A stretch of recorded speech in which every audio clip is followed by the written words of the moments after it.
Hey, what's going on, guys? It's me again. Yeah, if you're wondering where I'm at, I'm in heaven, all right? But I'm still alive. I just wanted to take you back to where I left off at the last little video. In the state of mind I was in at Walla Walla, I was a mess. And I was contemplating like how on earth did I get here out of all the places? Did I choose Walla Walla, a tiny little prison cell where I could put both hands on each side of the wall, just enough room for a little tiny bunk and a sink and a little toilet. It was disgusting, and it smelled nasty, and it was loud, real loud. And the state of mind I was in, I remember thinking, how am I gonna unravel this mess that I got myself into?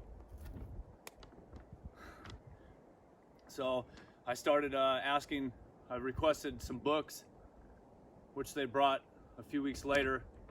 I started out with a book you may have heard of, the Bible.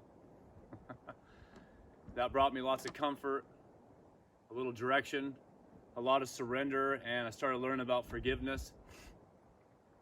And I had gotten a book that was a blessing. It's by James Allen. The title is As a Man Thinketh. That book to this day is a book I recommend to everybody. You should get out and read it. Go order it. All right. That book helped me out a lot in life, and I still reference it. And also James Frankel, As a Man's Search for Meaning. But as I was sitting there in the prison cell with a 22-year prison term, of which I had served maybe a few months of, I remember thinking, like, if I train wrecked my life this bad with my thoughts and my actions,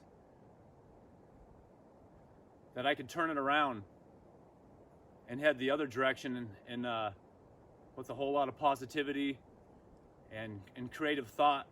I did a lot of journaling, I did a lot of prayer, and of course reading, writing letters to friends and family. I started journaling, and I realized that standing alone, I became strong, but not at first, you know. And months later, after being in a hole in Walla Walla, the administration there, they had transferred me out. They had said that I had caused so much havoc from the choices that I made when I first showed up there by assaulting that other inmate, that I could no longer be in that institution, that I was a threat to the safety and security of the institution. So they had to move me somewhere else. So they shipped me out to Clallam Bay. And I remember thinking, how am I going to navigate this? I don't know how to do time. I just assaulted somebody, a gang leader, and now I was a marked individual, and I had no idea how to do time. There was no safe place to be. I'm amongst a whole lot of crazy people, and I was crazy as well, but I had made that change. Like, all right, I want to work on myself and a little self-development, but like how to even begin to do that when I was such a mess. So like I had referred to those books in the beginning of this video, that they really gave me direction and purpose, and I just had just a sliver of hope that I was going to make it, just one moment at a time, just one moment. And I just realized that I needed somebody to emulate, and I needed somebody to look to, like a mentor. But I mean, who do you look to? Who do you look to in a cesspool of criminals and murderers and gang members? There's very little to choose from.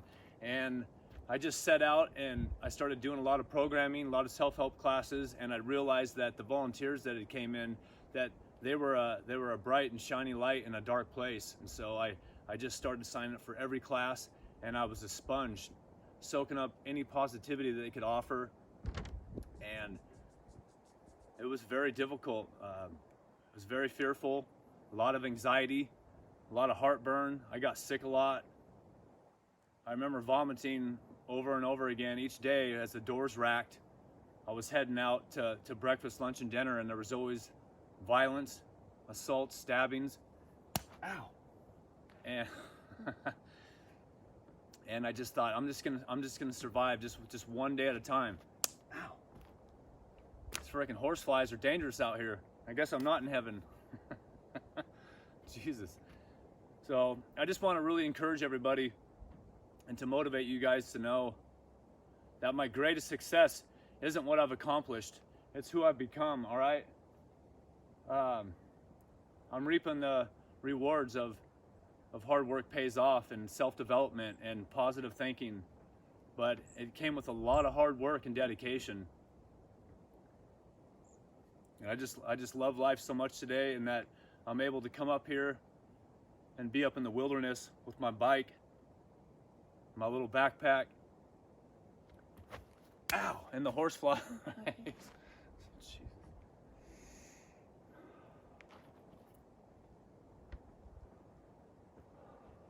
This is God's beauty right here. And I get to be a part of it. Until next time, I'll express later a little bit about how I started making amends and started apologizing for the damage that I caused in my community, to my friends, to my family, to my loved ones, to my children,